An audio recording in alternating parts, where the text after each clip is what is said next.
Hello friends, ত্রিকোণমিতি একটা problem দেখো। সেক থিটার ভ্যালু বের করতে বলেছে, যেখানে সেক থিটা প্লাস ট্যান থিটার ভ্যালু 13 দেওয়া আছে। তাহলে এখান থেকে কী করে বের করবো আমরা?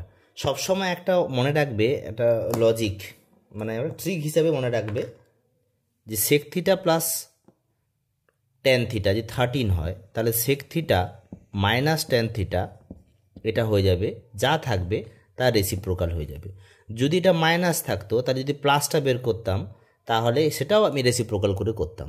দেখো, যদি এটা হয় তাহলে এটা ক্যান্সেল আউট হয়ে গেল। তাহলে 2 সেক থিটা সমান হয়ে যাবে কত?